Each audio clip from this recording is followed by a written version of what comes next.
Most of the kings who ruled Egypt, they had to make their own additions inside this temple.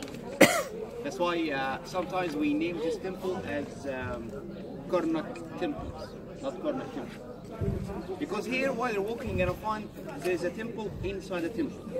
Like that temple, which was built by King Ramses II, it's inside the big temple. There's a shrine inside shrine, like that shrine, it's inside the big thing. Holy folies, within holy folies, everything here is getting mixed. Take it easy, and first we'll talk about the name itself, Karnak. We have 3 theories about this name. First one, Karnak by Sudanese language, it means protected village. Second theory, Karnak, it comes from a small city south of Iraq called Khawarnak. Then they changed the name into Karnak. Third theory, Karnak, it's a name of a village, we still have it till nowadays. It's called Karnak village. Local people, they still live in till nowadays, have it completely busy. As I said, it's just theories. No proof, no one knows why they call it Karnak village. In our way inside, we pass through the Sphinx Avenue. You can see there's Sphinx Avenue over there. Even over there. This Sphinx Avenue is supposed to be all the way from here to Luxor Temple.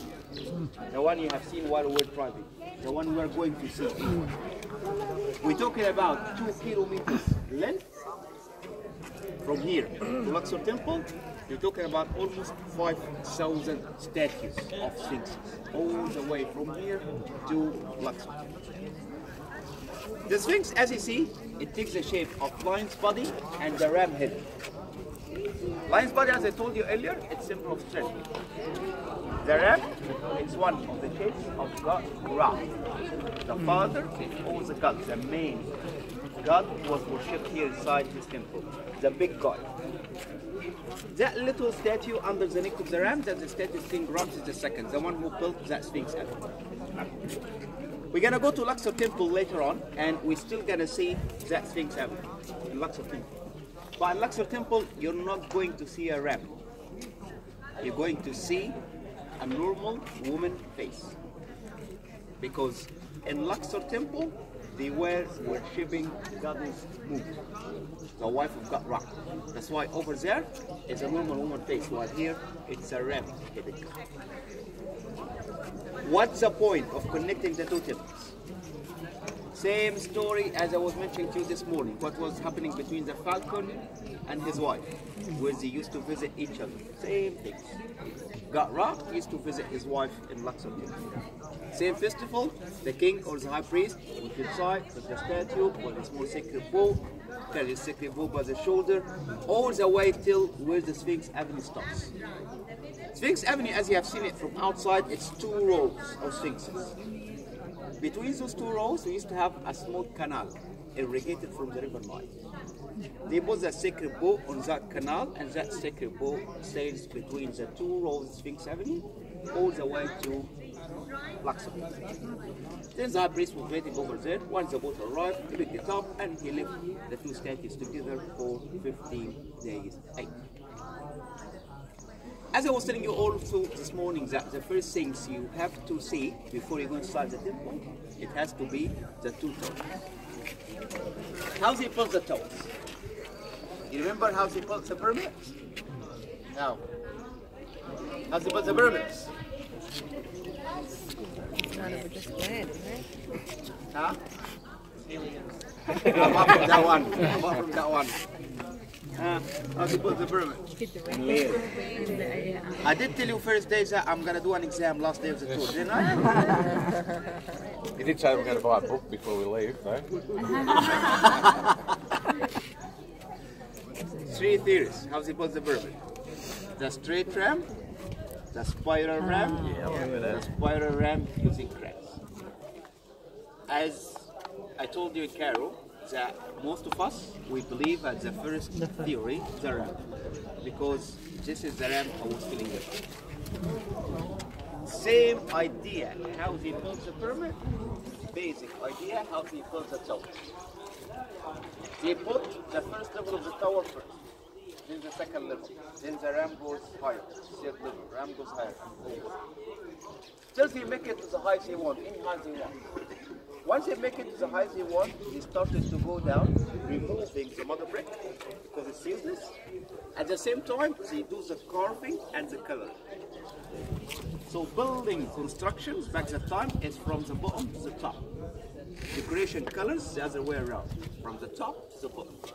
That's why we named these two towers as the unfinished towers, for two reasons. First reason is we still have the mother brick over there, which is supposed to be removed. But we're lucky that we still get it, otherwise we can't get an idea how to make it. This is the original ram. Dates back to almost 1205 BC. The second reason why we call it unfinished obelisk, because as you see, the rocks even not smooth yet. We have no seams, we have no relief writings. Different than those ones we have seen in Abu Simbel Temple or in Edfu Temple this morning. Mainly the towers should be decorated. And that because they suddenly died. Not actually suddenly, because he died when he was 92 years old. But that's because of the death of King Ramses II. Once the king died, every single thing got his name, stopped. It doesn't matter if it's finished or unfinished. That's why they stopped the whole. This is, guys, a shrine which was built by King Seti II. Building such these kind of shrines, it was very common back that time, because back that time they were worshipping what we named them the Tyriad of Thebes. Thebes, it's the name of the city, the name of Luxor back that time. The Tyriad is God Ra, his wife Goddess Mut, and their son God Kibs. That's why you're gonna find the whole shrine is consisting of 3 rooms. Every god got his own room. That room in the middle, it's the biggest, it's dedicated for the father of all the gods, God Ra. This one here, dedicated for his wife, Goddess Mut. The one to the left hand side, dedicated for their son, God Kibs.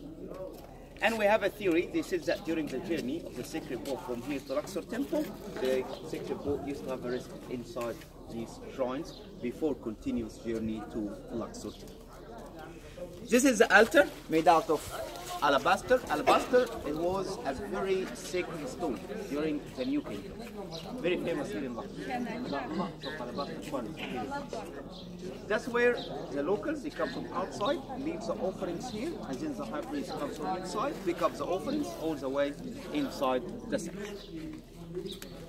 Over there, we're supposed to have 10 pillars. And as you see, most of them destroyed. And this is in a matter of time. The only one still standing, that one at the back over there, and this is the only Nubian addition we have here at the temple. That was built by King Taharqa. Taharqa is a Nubian guy. He did a revolution and he took the throne of Egypt. He ruled Egypt for a couple of years. So he did the same things. He came here to the temple, he built that pillar just to say thanks to the gods that you supported me to be the king of. Got it? So far?